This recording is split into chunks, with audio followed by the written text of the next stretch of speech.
my God, welcome! How's everybody feeling? Good? So great to see you. We meant to come in on scooters, but I didn't see any on my way here yet. Dang it! They've all been stolen. And the Took 24 hours. Yeah, I don't know if you guys know, but the infamous e-scooters have returned to Portland this week. Yeah, I can feel it. I can feel it. I also have mixed feelings about them, just like you guys do. I mean, on the one hand, they're an efficient and convenient way for people to get around. On the other hand, I'm afraid of change and feel irrationally compelled to hate everything about them. Yeah, You know, get into it. I'm a Portlander. I hate change. Well, new measurements from the Hubble telescope confirm that the universe is expanding at a faster rate than expected. You know, astronomers attribute the expansion to a recent breakup, and they recommend that the universe hit the gym and get back out there. Be feeling better in no time. Yeah. Tesla is taking heat this week after a video went viral of a parked Tesla spontaneously bursting into flames. I don't know if you guys saw that. It's true, it's true. A spokesman for the company said it isn't a malfunction with the car, so don't worry. It's just a new feature that allows drivers to show solidarity with Notre Dame. Yeah. Bringing people together. Yeah. Too soon. Yeah, vive la France, vive la France. Okay, yeah.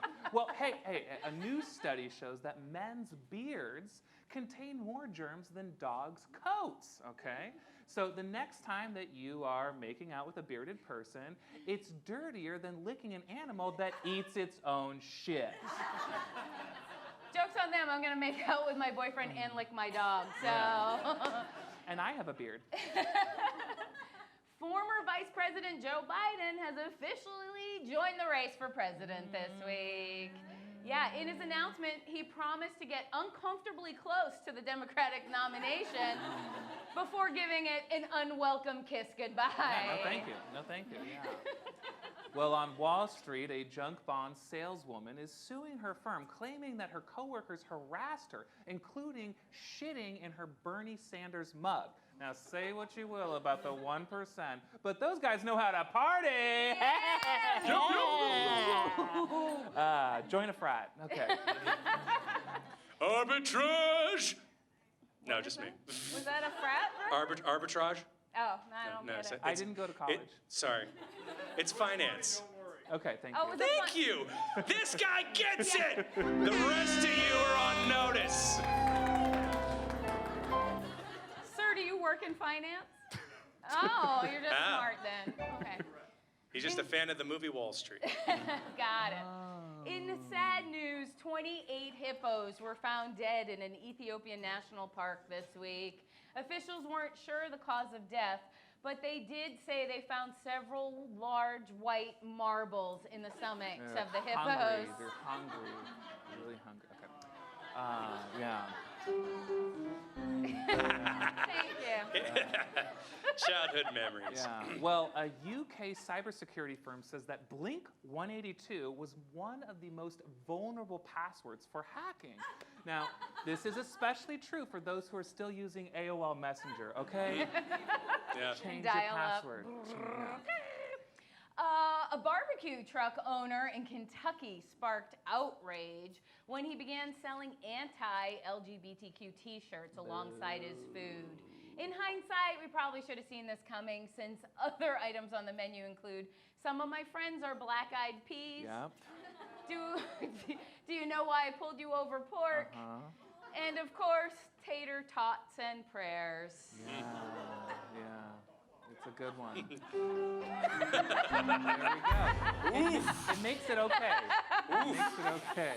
Well, a man in an Easter bunny costume was seen fist fighting two people in Orlando, Florida on Easter Sunday. Now, in keeping with this holiday's tradition, the bunny will go to the drunk tank, and he will be there for 3 days and 3 nights, and he will return as a recently divorced dad of 2. Happy Easter, everybody. Happy Easter. Jesus. Last week, Game of Thrones fans were shocked by the Arya Stark sex scene. Spoiler alert. Yeah, sorry. Sure, the show has a history of incest, burning children alive, rape, and endless graphic violence. But a legal-aged woman having consensual sex scene? Shame on you, HBO. Shame. Shame. It's late night special. Shame. Not the first time. I went to Catholic school. Ah! Shame. How are you, Jay? I'm so good. Yay. Yeah. You've had an exciting week. I can't even keep up on everything. I know. I had dinner with the governor last night. Name dropper. Yeah. Kate Brown. Is anybody a fan of Kate Brown? Wow. Yeah. She's amazing. She's a shero.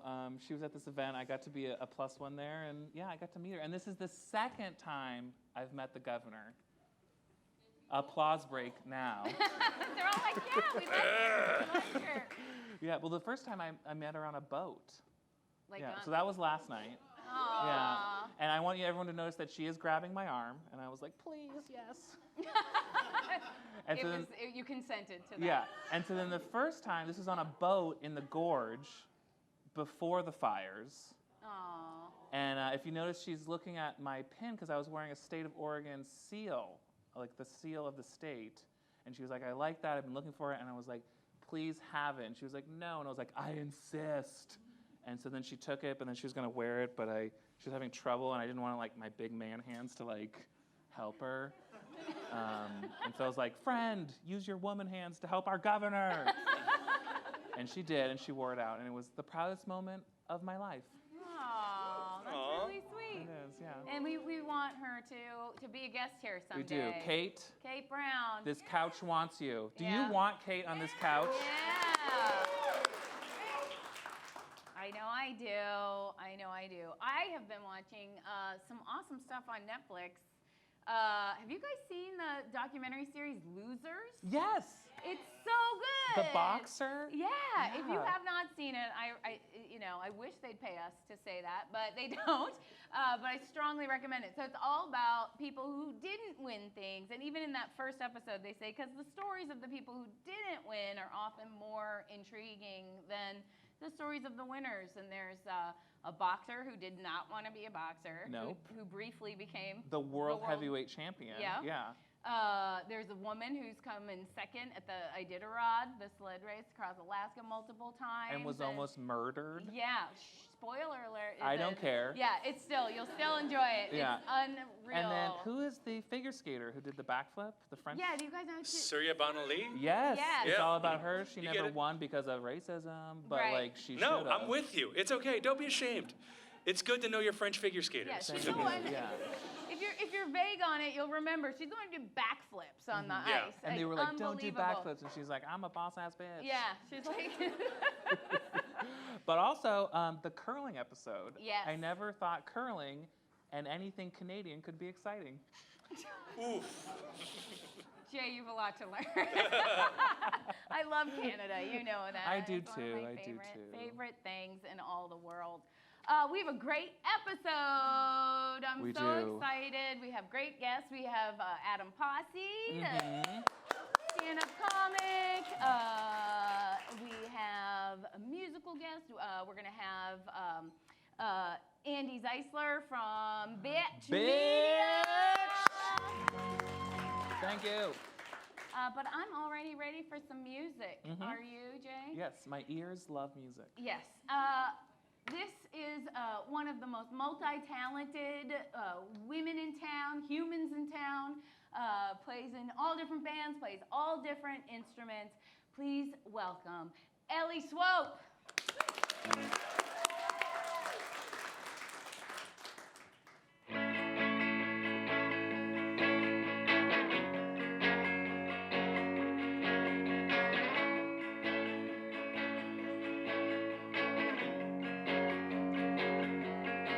All my friends are getting older. We all thought we'd be the same forever. The only ones who stay young are the ones already underground.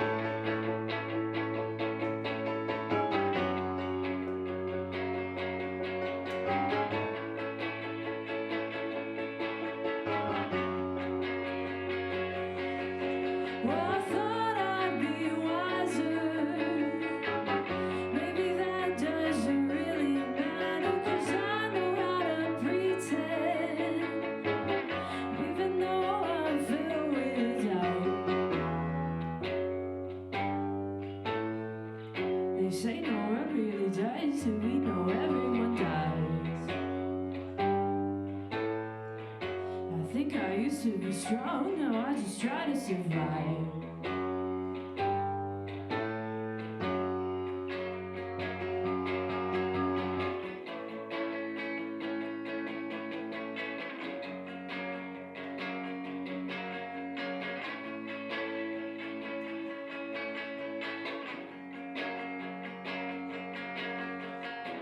I still know what I want, but I know what I got.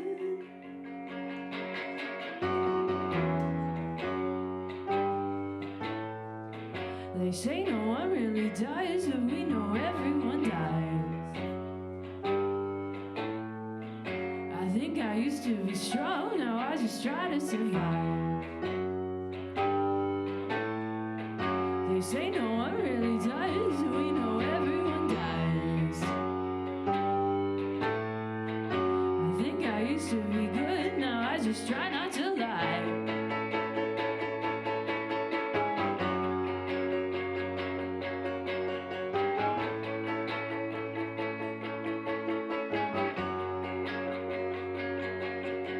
All my friends are getting tired. We all thought we'd be the same forever. The only ones who sleep well are the ones already underground. Ellie Swope! Thanks, Ellie. Oh, she was one of my favorite kick-ass women in town. She's fun. Yeah, and she'll be back with another song in a little bit. But first, we have to take a minute because this show couldn't happen without our sponsors. Nope. And we need to make a little room. So please, a word from our sponsors. Do people walk all over you at work? Does Todd get credit for your ideas in meetings? Do you find yourself choking down rage-induced acid reflux as you edit your emails to be less confrontational?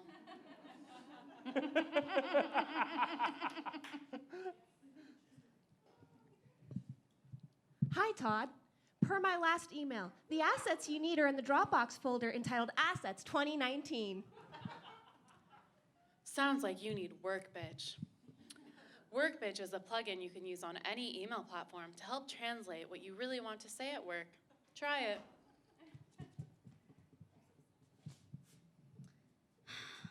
Workbitch here for all your working and bitching needs. Seems like you're having some trouble getting your message through Todd's thick skull.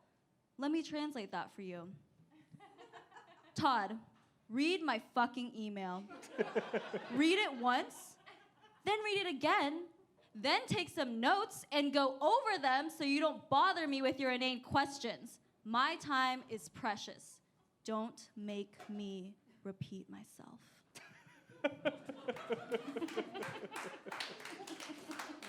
Wow, thanks, Workbitch. I feel like I can breathe for the first time since 2016.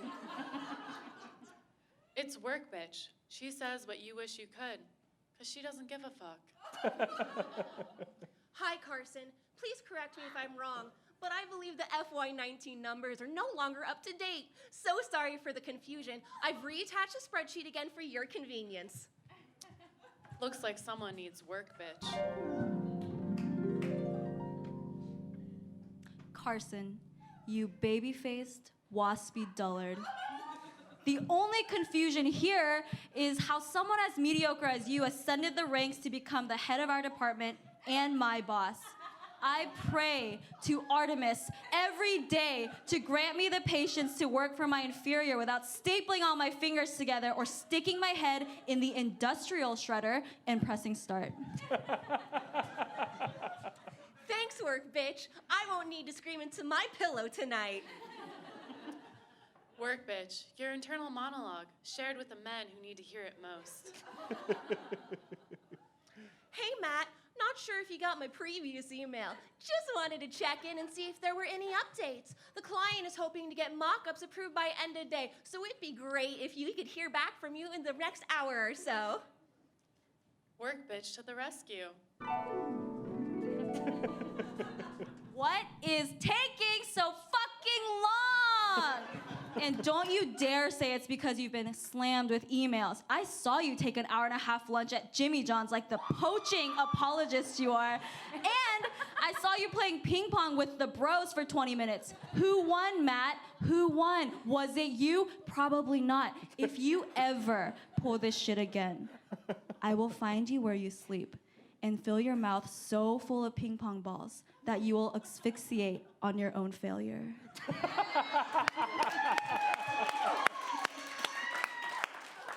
Thanks, work bitch, and fuck Jimmy John's. It's work, bitch. Easier than structural feminist change and cheaper than therapy. Side effects may include giving 0 fucks, becoming the badass boss bitch you always knew you were, eating lunch alone, maybe getting fired, satisfaction not guaranteed. Work bitch. Everybody, work bitch. I'm so glad they're our sponsor. It's a perfect sponsor, Yeah, really. it is a perfect sponsor. Especially for today's show. Yeah. We got a little bit of a feminist theme going on, a little more than normal, because our first guest is a co-founder, Bitch Media, 23 years, and wrote a book in 2016 called We Were Feminists Once, From Riot Girl to Cover Girl. She has also written for New York Times, Washington Post, Salon, Time, Ms., the Los Angeles Review of Books. Yeah, this is another badass bitch. Please welcome Andi Zeisler. Yeah! Come on in, Andi. Have a seat. Oh, thank you so much. Twins. I know, it's like I got my hair cut the other day, and I was like, well, I'm doing this thing. I want to look exactly like the host. Yeah, so. you're like, give me the Stacey Yeah. Hallal. Give me the Stacey. It's like the Rachel of the 90s. Yeah, exactly. It's awesome. Am I saying your last name correctly? Zeisler. Zeisler. Yeah. Okay, good. I got, that like moment of like, did I say it It's right? fine. I You answer deserve to it whatever. because you're so Yeah. accomplished and so impressive. So great to have you here. Portland, you've been doing this for 23 years. Yeah. Yep. And so what was the impetus and original mission of Bitch Media? Well, my co-founders and I spent a lot of time consuming popular culture. We loved it, movies and magazines, and I mean, we started in 1995, so the amount of pop culture seems like really like a fraction of what is available now. Right. But we really wanted to talk about the fact that that's where most people sort of get that's sort of like their conduit for the world. That's how they find out about things, information. They find out, who they want to be. Did you start with the magazine?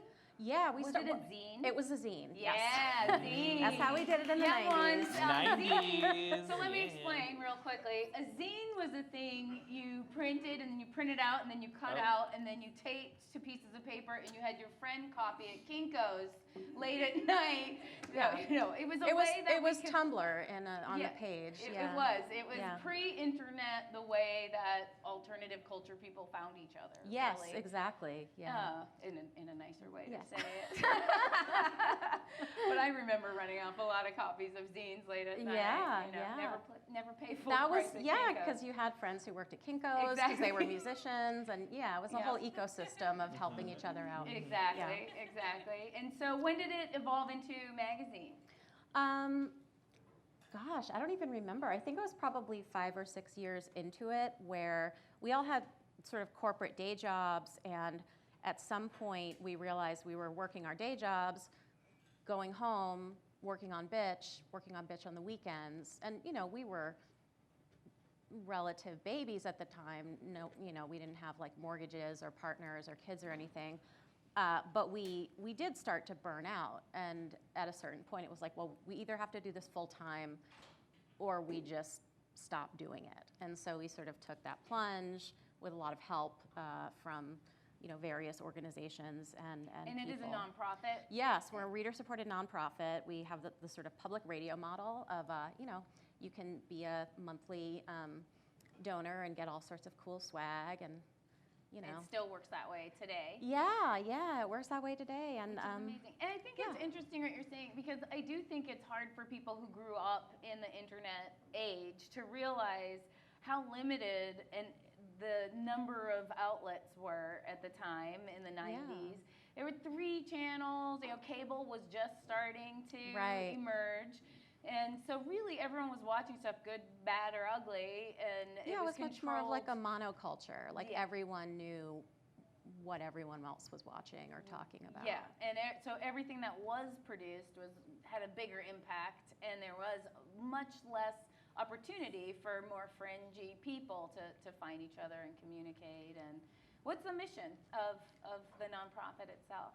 The mission of the nonprofit is to provide an informed feminist response to popular culture and media, and to highlight people who are creating feminist media. Yeah. Awesome. And, I think it's something that, we were definitely part of a zeitgeist when we started, because with the advent of the internet, all of a sudden, people who cared about pop culture could really care in public. And that really, and all of a sudden you were like, oh, the New York Times is talking about television like it's important, or like the Wall Street Journal is recapping TV shows. And so we were very much part of a movement where people were like, yeah, you know what, this isn't just entertainment. Like, this is our lives, it reflects our lives, it impacts what other stuff is made. It's important. And so I think we're still very much in that place, but we are able to, we have a few more resources with which to do it. And there's, again, so much more to talk about that, Yeah. Well, there's and there's so much more to talk about, and the world is on fire. So, right. Literally and figuratively. Yeah. So it's there's perfect. a lot. Yeah. And what I like is that you describe yourself as a fan of pop culture. You love pop culture, and all of you loved it. So it must have been a love-hate relationship, would you say, or you just love it and want to encourage it to become more inclusive? Yeah, I think if you love something, you want it to be better. Like, you don't want to, you see the potential, and if it falls short in terms of representation or in terms of, the breadth of the stories that it tells, you want to see it do more, and that's sort of where we were at. What do you like? Like, you like movies mainly? You like TV? You like all of it? I love movies, but I'm also extremely lazy, and I hate to leave my house. So TV has been like the whole golden age of TV and streaming. That's been my shit. What's your favorite show? Oh my God. Or I'm not gonna make you stick to one. Yeah. No. What are some of your favorites in the past? There's so much that I love. I feel like Game of Thrones is sort of the closest thing we have to that. But it's not a shame. No. It's like the closest thing we have to that sort of water cooler experience, where a critical mass of people is watching it and has everyone's got such really amazing theories about it, and you can just nerd out in a way that. My housemate works at a bar, and the night that the first episode came on, it was packed full of families, and then 7:45 dead. Dead. Everyone was Yeah. home. They were like, watching Game of Thrones, let's go. I know, you gotta get the kids in bed. Yeah.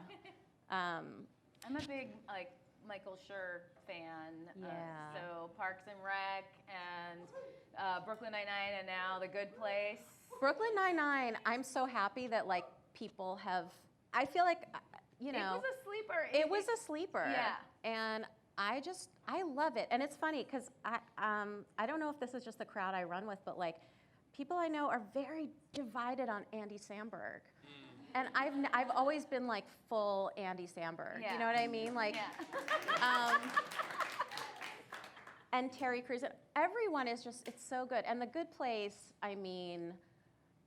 it's such a good show for these times. It sounds cheesy, but the we should concept- all be talking about ethics. We should all be talking about that That's stuff. right. And the idea that no matter how good you try to be, you can't be. Mm-hmm. You know, like, oh, this person bought this person flowers. What a great gesture. But the flowers were delivered over thousands of miles and burned this much fuel and were grown in sweatshops in a greenhouse in China. And like, you know, any good effort you try to make is undone by, you know, the way our culture is set up, that it's almost impossible unless you live in a cabin and grow your own food and then even who wants then, to do that? you know, because you have to get the tools from somewhere, and right. it's a whole thing. And as a woman in a nonprofit world, I of course feel kindred spirit to Leslie Knope. Yes. As I think a lot of women do, which I think the Parks and Rec underlying theme is no good deed goes unpunished. Yes. That's what I feel like is the theme of that, which sounds dark and yet is validating and reassuring.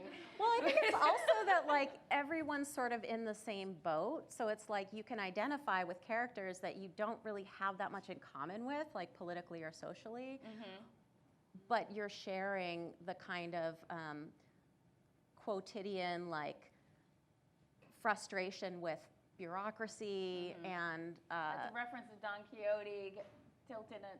Yeah, exactly. They got it. Yeah. Did they? Oh, no, look who's throwing out the obscure references. Yeah, Okay. this one. It's amazing. Now you know you've really seen feminism evolve in your time and focusing on it. What are the changes that you have seen over time? I mean, we started Bitch in large part because magazines like Ms. that had started out with a focus on sort of getting people to understand why pop culture can be sort of a locus of progressive thought and activism, they'd stopped doing that by a certain time in the early 90s. And so honestly, we were just frustrated readers. We wanted to read people talking about the stuff that we were into. And at the time, you know, nobody wanted to be associated with feminism.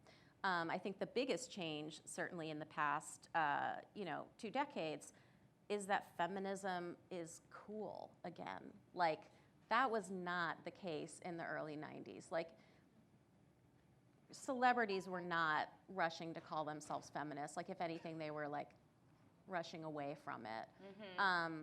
So I think just the optics of feminism and the fact that, you know, the first contact that a lot of young people have with feminism is a very positive contact. You know, they see Beyonce or they see Emma Watson, and then they associate feminism with something that's cool and that people are, you know, very invested in and that is important to the world. Whereas, you know, I grew up in a time where it was like, oh, if you're a feminist, you're wearing an acid wash vest and you're going to cut that guy's penis off just because. And so, you know, that's an important change. Well, I have a question. So,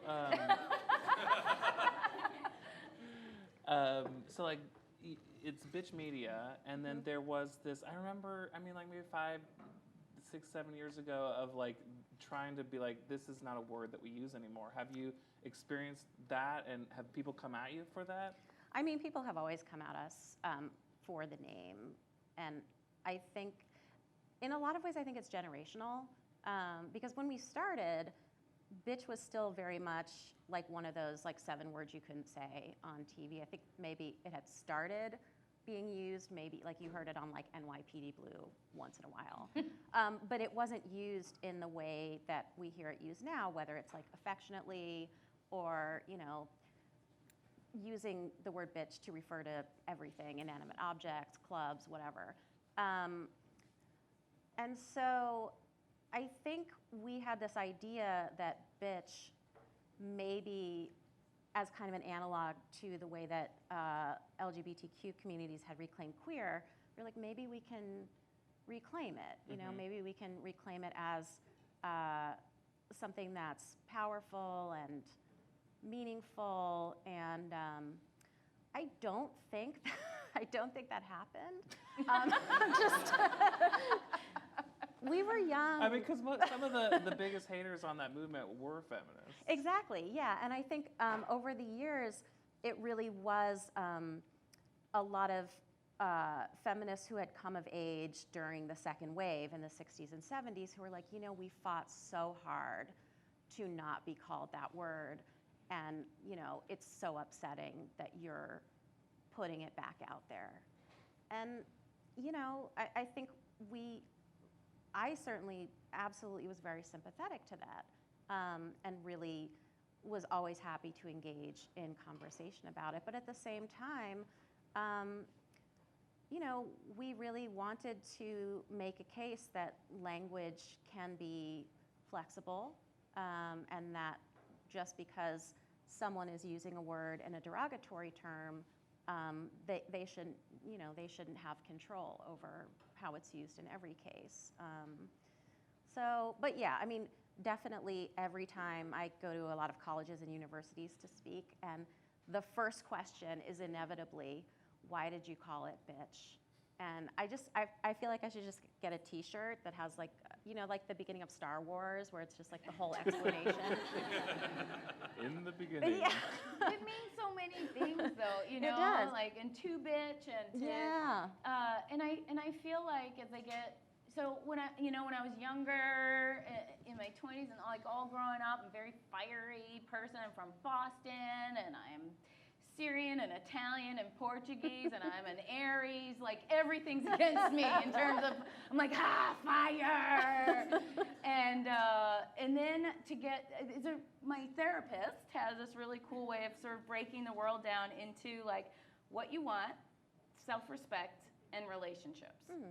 And as I got into my 30s and I had some things that I really wanted, I learned I had to really temper my fire and be more diplomatic, which I think is an important emotional maturity thing to learn. But I almost overcompensated and really tampered my fire to a point just to get along and to get what I want and maintain those relationships. But after a while, your own self-respect starts to dwindle.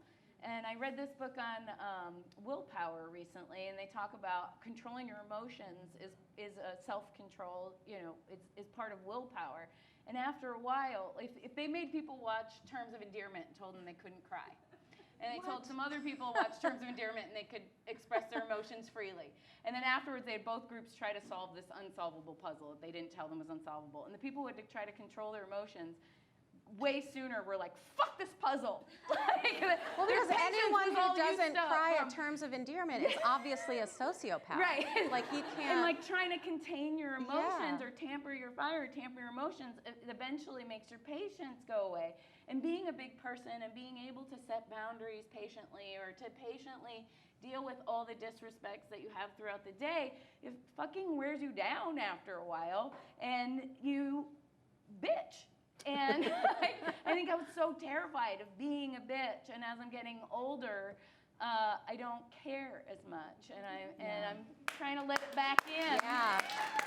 Well, that is the beauty of age. But it's hard. It's still hard, though. Yeah. You know, like I see the repercussions, and I'm like, this bothers me, but only a little. Not as much as it used to. Yeah. I mean, that's sort of the wonder of getting older. And, you know, there have been studies on this about how, you know, women's brains as they age, you know, the estrogen recedes, the testosterone gets more plentiful, and, you know, you enter your fuck all y'all years, which is, I think I'm 46. I feel like I entered them when I was 45. Okay. It's like, I'm 48, so yeah. I'm in there now. Well, then, you know, it's the fuck all y'all years, and then it's the goddess years. Like the caftan. I know. I'm looking forward to that. The caftan. Yeah. Don't embrace it. I don't want to do the shawls and the caftan. Oh, really? See, I feel like I've been waiting my whole life for that. Maybe that's what I'm missing. Maybe that's what when my grandmother was 88 years old, she went into, this is my favorite inspirational story of her entire life. She went to buy a pair of shoes, and they make shoes between sizes, and they're like, do you take these pair, you wear them around even outside, and if they don't fit, you know, that you can bring them back and exchange them. And so she didn't like them. She brought them back, and the person started arguing. You wore them outside, blah, blah, blah. My aunt's like, they said that they could. My grandma just took the other pair and started walking out. And my aunt was like, what are you doing? She's like, what are they going to do, arrest me? And just fucking left. She was like, fuck you. Well, that's the other thing. It's like older women, you become invisible. And you could just start doing crimes. Yeah. Like that's, you know. What I loved was during the work bitch segment, that was the most specific female laughter I heard. It was like every woman in here was laughing hard. And one dude was like, yeah, I'm sick of being nice. I'm like, yeah, you went to Oberlin. Yeah, you know, so. All right, let's go get coffee sometime. Yes. I could talk to you for hours. Yeah. I'm so excited. We have one thing we want to do. We want to play a game. We play a game with our guests. And we came up with a very special game to play with you. You're going to need this. Nice. All right. And this is a game that we like to call Smash the Patriarchy. Yeah! Smash it! I mean, where do I start? Where do I start? Oh my God! Yes! Oh, the sash fell off. Do it!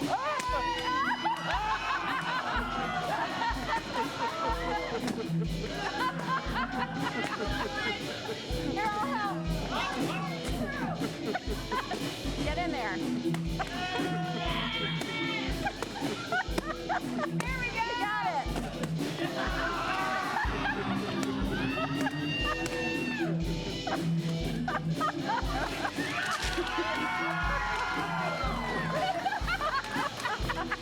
Yeah, get it out there. Ready?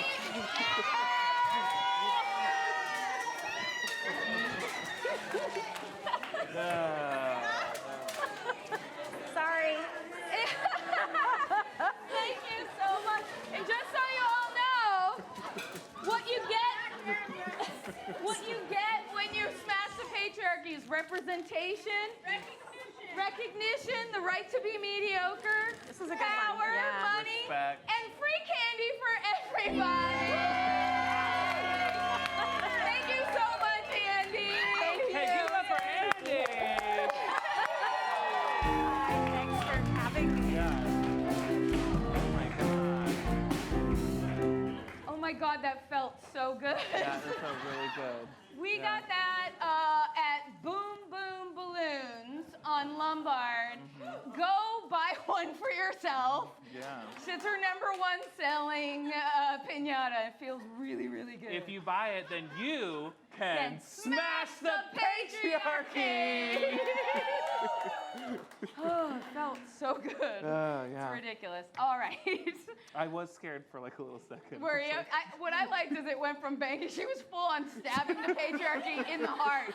Did you see that? That was real nice. I did. Yeah, after a while, I wasn't even worried about safety. I was just like, I know. "Fuck." I know. All right, we ready for a little stand-up comedy? Yes, we Jay? are. Are you guys ready for some stand-up comedy? Did you want? Wait, hold on. Did you want something? Did you guys want some candy? She was getting up to get it. Oh you my- know what? You have the freedom to do what you want, There you woman. go. Yeah. All right. Our next guest was named by Willamette Week, one of the funniest people, or the funniest person in Portland. He hosts a weekly show on Wednesday nights at Mississippi Pizza called You're Welcome. He has a podcast that you can no longer access because he didn't pay his SoundCloud bill. Great. Sounds like a stand-up. Yeah. Friends and lovers, please welcome Adam Pasi. Adam Pasi!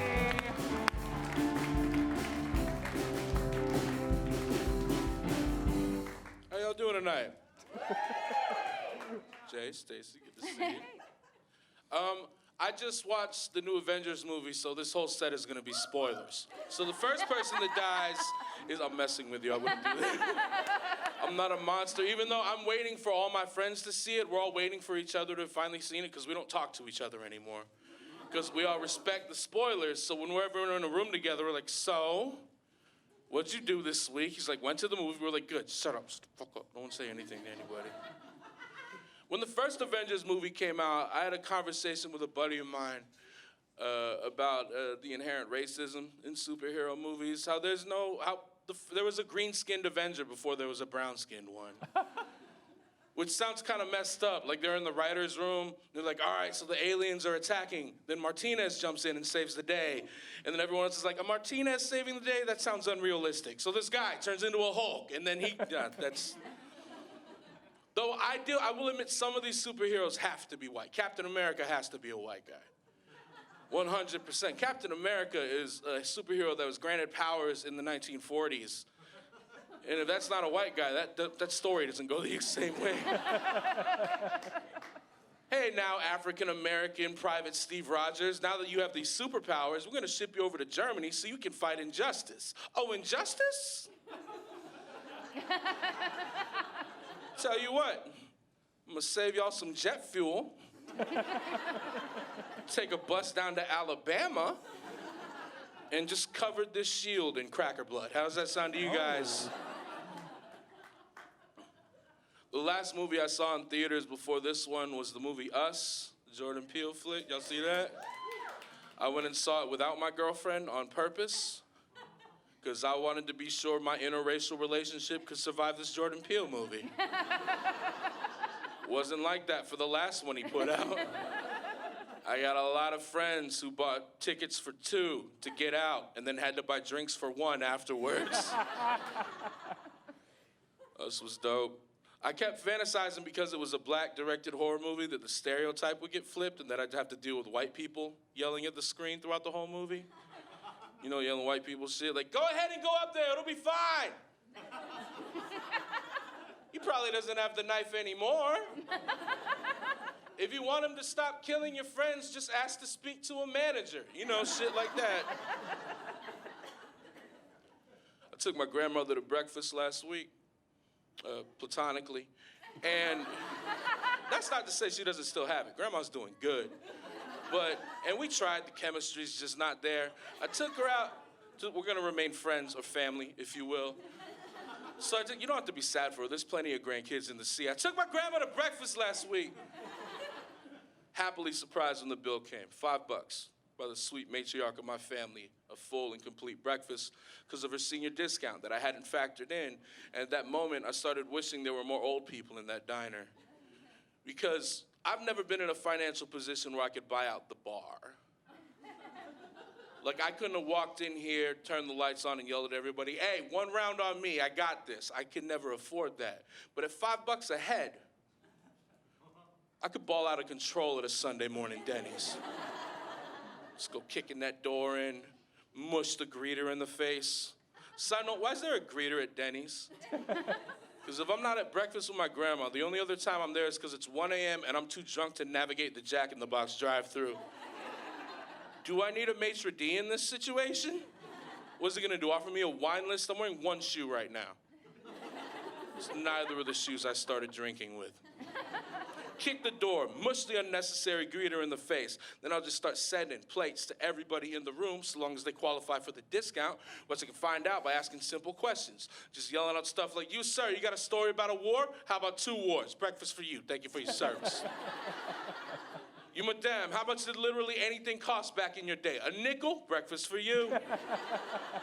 You in the back, do you take issue with the fact that my parents are 2 different races? Double breakfast for you then. It's 2 grand slams. I want 8 home runs scored over the course of your bigoted meal.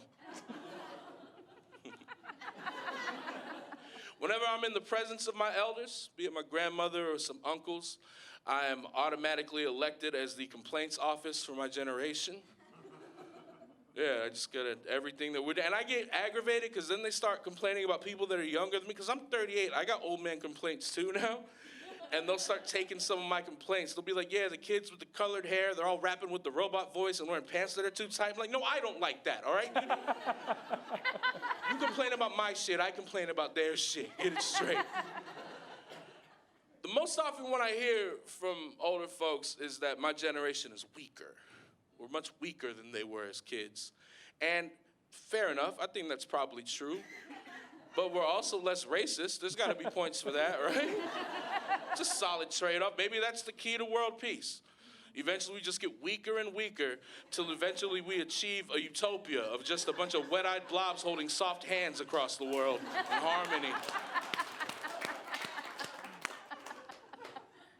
Also, yeah, we're weaker, but you had real food back in the day. Your food was made of food. Ours is not. Whenever you hear a story about someone going uphill both ways 10 miles in the snow, the body in that story was running on nutrients. Whereas pretty much everyone in this room is made up of yellow 5 and pectin right now. One of the weakness complaints is that participation trophies did it to us. And anyone who thinks that is the case never got a participation trophy. Because they started doing those when I was a kid. I've had both a participation trophy and nothing. And I can tell you without a doubt that getting nothing is so much better than getting a participation trophy. Because when I was younger, when you used to get nothing, you'd lose a baseball game, you get some orange slices, you go sit in the back of your mom's car, start putting the pieces back together.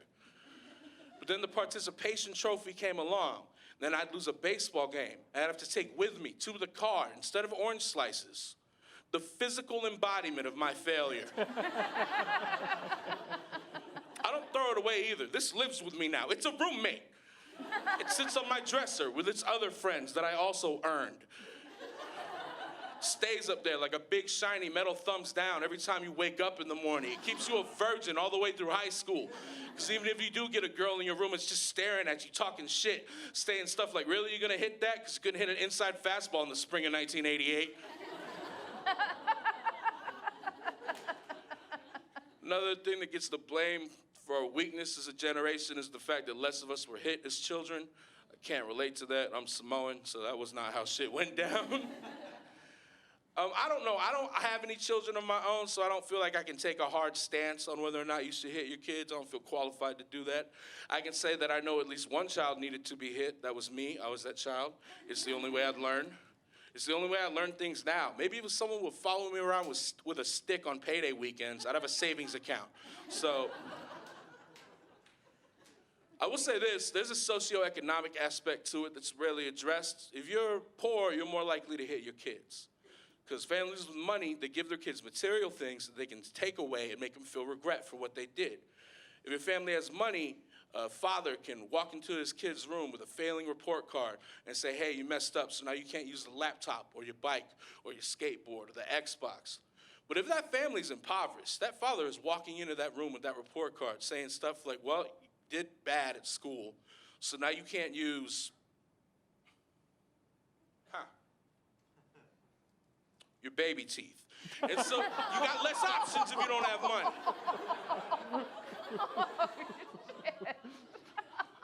I'm not bitter about the fact that I was hit as a kid. Me and my dad laugh about it now. A couple weeks ago, I was hanging out with him. We were laughing specifically at how he used to make me choose between 2 belts every time I got whooped.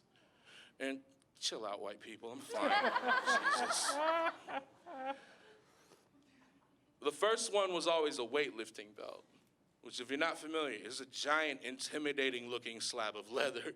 And the second one was a normal belt. And I'd always choose the normal belt, because that weightlifting belt scared the shit out of me. And also, I'd choose the normal belt, because I didn't know that all that extra surface area on the weightlifting belt catches the wind as it swings towards you and comes across your bottom ever so lightly, like a pillow tapping you.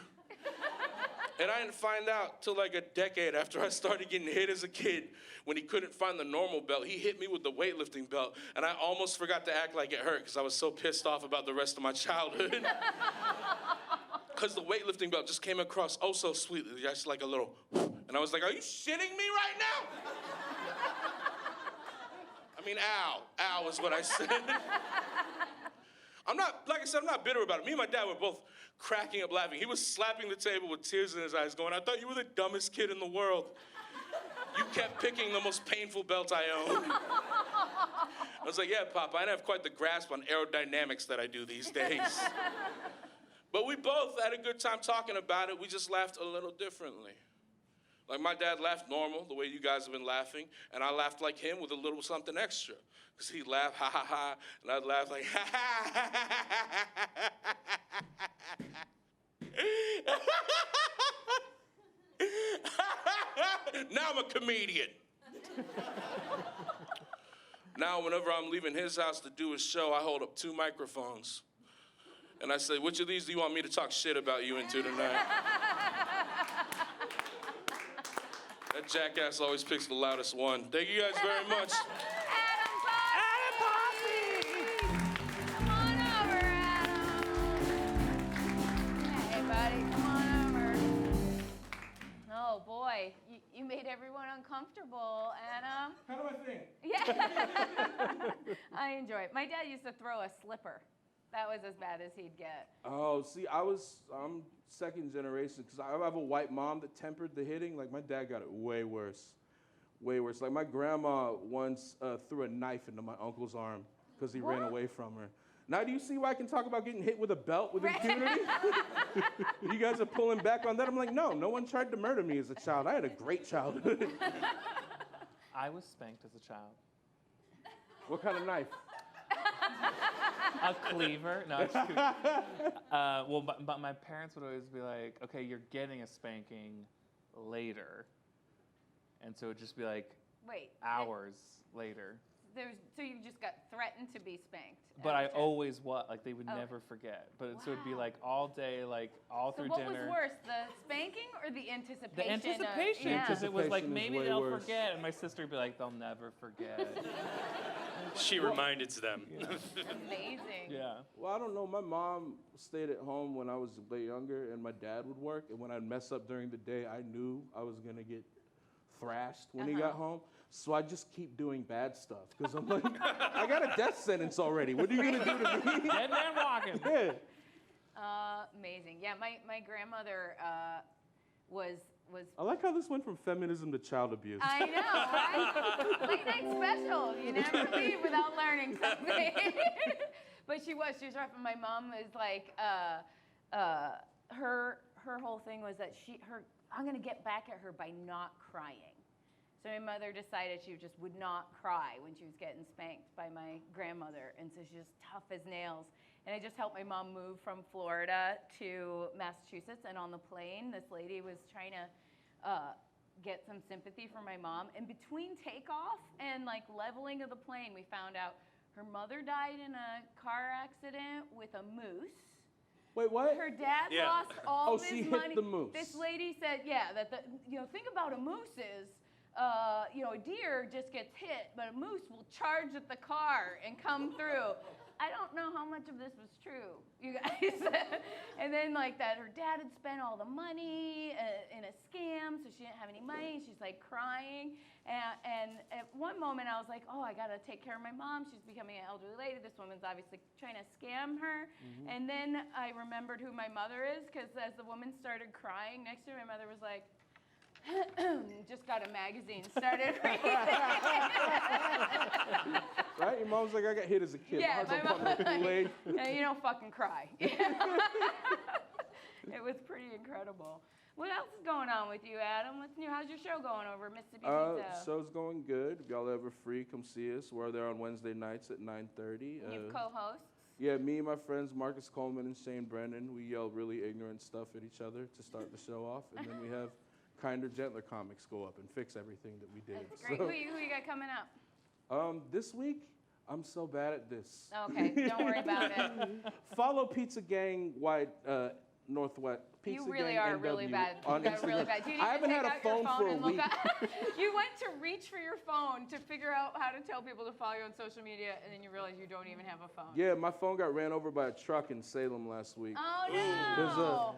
And I'm reaching that point where I don't care. Like the first couple days, I was like, I need a phone. And now people are like, I tried to get a hold of you for 3 days. I'm like, yeah, it's pretty funny. What is Pizza Gang?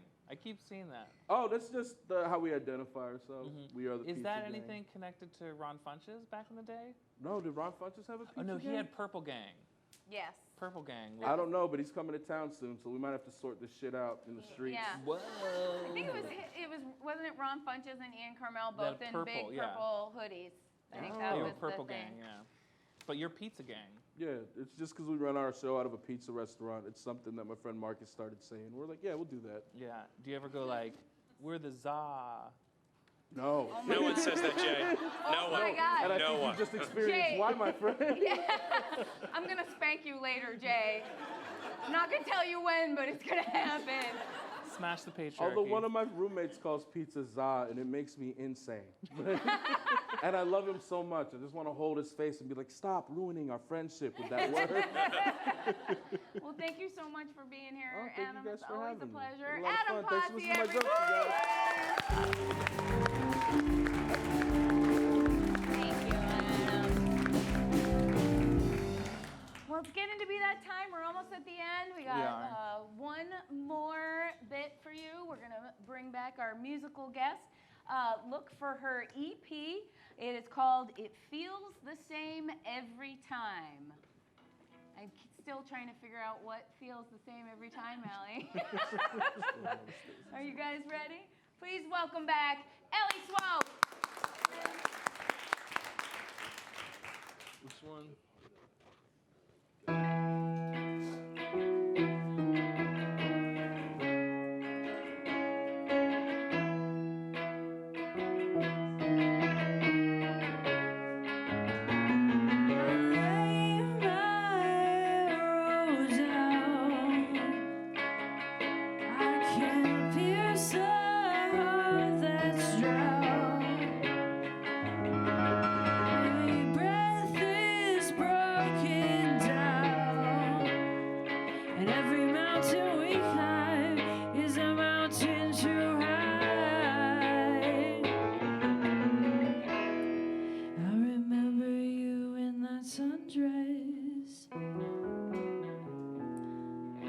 Sweat soaked in the scoop neck. Lay your arms across it. Am I supposed to learn to ignore it?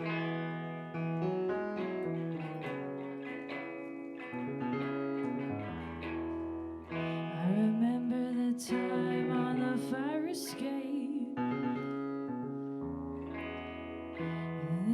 Till I saw the photo the next day that you shed your bad skin on the floor by the ash of your cigarette.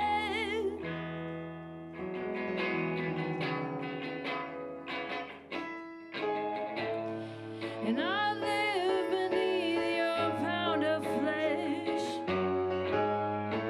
and I can't take it, I can't take it, I can't take it. Would you say now that you've had enough? That you've cleaned your eyes and you're filled with love? And you remember what you left behind? The black dog stuck beneath the bed sheets.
Do you think it would get easier? Did you think it would get better? Well, maybe it never does. Or maybe it never does.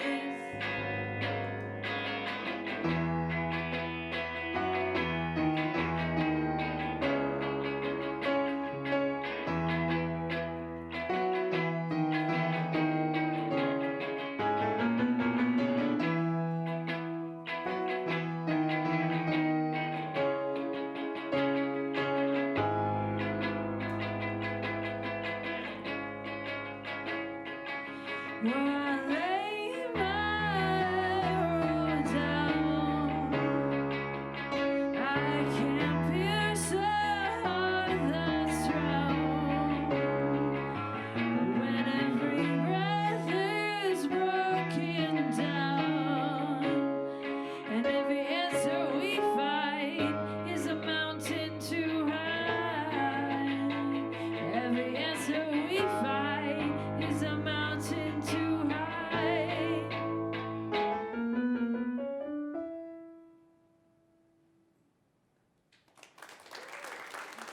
Ellie Swope, ladies and gentlemen, friends, lovers, give her a big round of applause. That's our show. That's it! Please keep it going for Bill McKinley, the Speshies, Adam Pasi, Andi Zeisler,